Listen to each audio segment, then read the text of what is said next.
वैसे रशिया ने सोचा तो था कि वो 140 करोड़ की आबादी वाले देश भारत में अपनी स्पुतनिक वैक्सीन बेचकर भारत से कई बिलियन डॉलर्स कमा लेगा।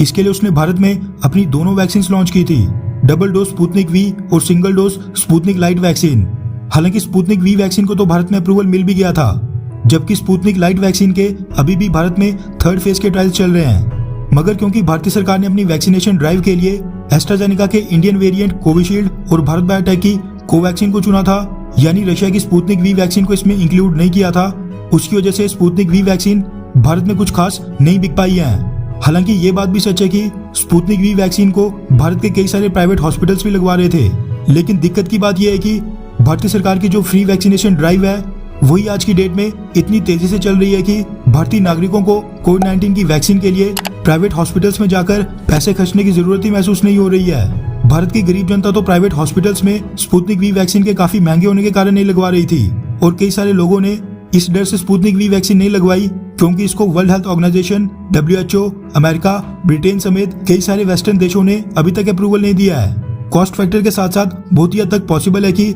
भारतीय सरकार ने भी इसी कारण से स्पुतनिक वी वैक्सीन को अपनी सरकारी वैक्सीनेशन ड्राइव में शामिल नहीं किया होगा, ताकि फ्यूचर में भारतीय नागरिकों को विदेशों में ट्रैवल करने में किसी दिक्कत का सामना न करना पड़े।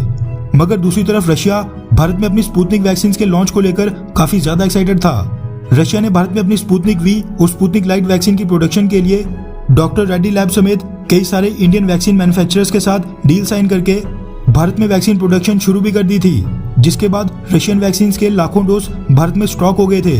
स्पुतनिक लाइट वैक्सीन के तो काफी ज्यादा डोजेस मैन्युफैक्चर हो गए थे, जबकि उसको भी भारतीय सरकार से भारत में उसके लिए अभी तक अप्रूवल नहीं मिला था, क्योंकि वो अभी भी 3rd फेज के ट्रायल्स में थी। लेकिन दिक्कत यहाँ पर ये हो रही थी कि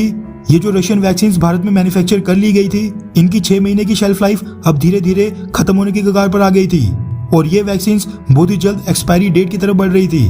खासकर स्पुतनिक लाइट वैक्सीन जो अभी भी भारत में 3rd फेज के ट्रायल्स में है, यानी इसके डोजेस लॉन्च होने से पहले ही मैन्युफैक्चर कर लिए गए थे। बस इसी कारण से रशिया ने फैसला किया कि जो भारत में रशिया के single dose Sputnik light vaccine के डोजेस स्टॉक में मौजूद हैं, वो एक्सपायर न हो जाएं, उससे पहले ही रशिया उनको भारत से ले जाएगा।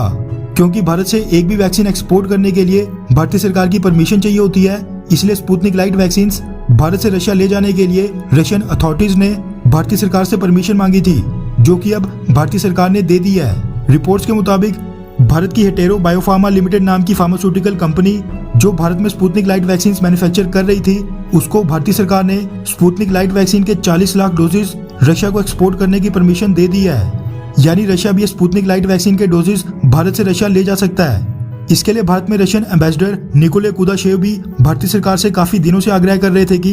भारत ये वैक्सीन रशिया को एक्सपोर्ट करने की परमिशन दे दे। यानी इस पूरी डेवलपमेंट को देखा जाए तो ये बात निकल कर आती है कि जो वैक्सीन रशिया भारत को बेचने के लिए भारत में मैन्युफैक्चर कर रहा था ताकि वो कई सारे बिलियन डॉलर्स कमा पाता, वही वैक्सीन अब रशिया को खुद ही भारत से इंपोर्ट करवाकर अपने देश वापस ले जानी पड़ रही है। खैर, आपने कोविड-19 वैक्सीन के कितने डोजेज लगवा दिए हैं? 1 या फिर 2 या फिर एक भी नहीं? नीचे कमेंट करके जरूर बताएं।